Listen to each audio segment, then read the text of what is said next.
anulando sofismas e toda altivez que se levante contra o conhecimento de Deus.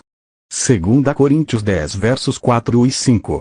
Seja você próprio a destruir resolutamente algumas das coisas.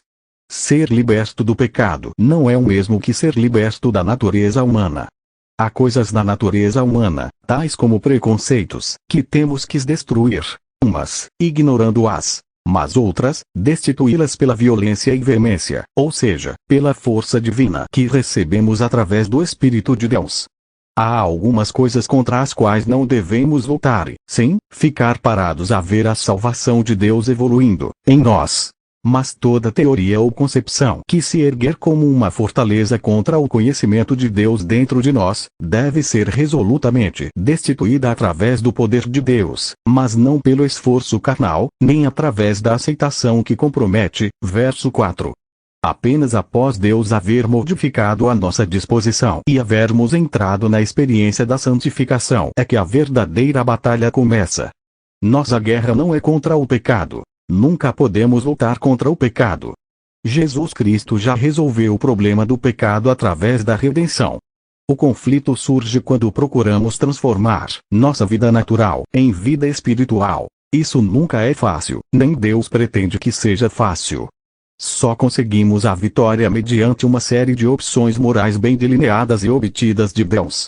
Deus não nos torna santos no sentido do caráter, mas antes no sentido da inocência. Temos que transformar essa inocência em caráter santo, mediante uma série de opções morais que obtemos.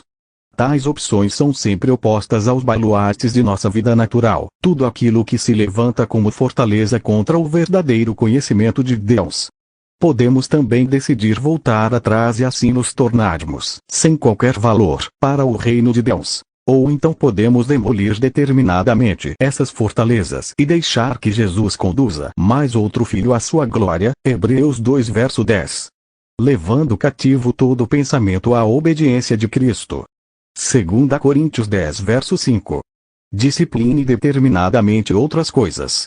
Este será outro aspecto da luta que caracteriza a vida santa. Paulo diz, na tradução de Moffat: eu aprisiono cada projeto para fazê-lo obedecer a Cristo.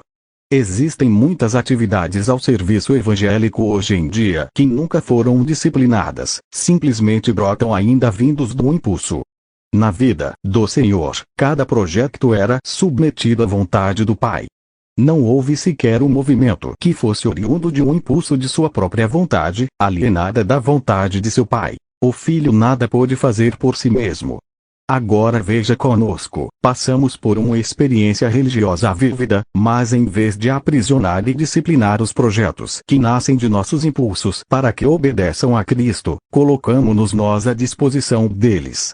Estamos vivendo nesta época onde se dá tanto ênfase ao trabalho prático e as pessoas que estão aprisionando todos os seus projetos são criticadas e advertidas de que não estão sendo zelosas para com Deus e para com as almas que estão perdidas. Mas o verdadeiro zelo está na obediência a Deus e nunca numa inclinação para servi-lo apenas, que nasce da indisciplinada natureza humana.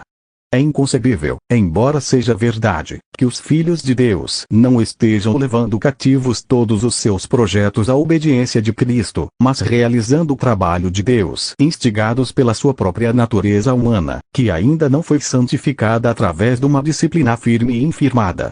Temos a tendência de esquecer que não estamos comprometidos com Jesus Cristo apenas em relação à nossa salvação pessoal. Estamos comprometidos com o conceito que Jesus Cristo tem de Deus, do mundo, do pecado e do diabo, e isso significa que devemos assumir nossa responsabilidade de ser transformados pela renovação da nossa mente também nesses aspectos todos. Romanos 12 verso 2.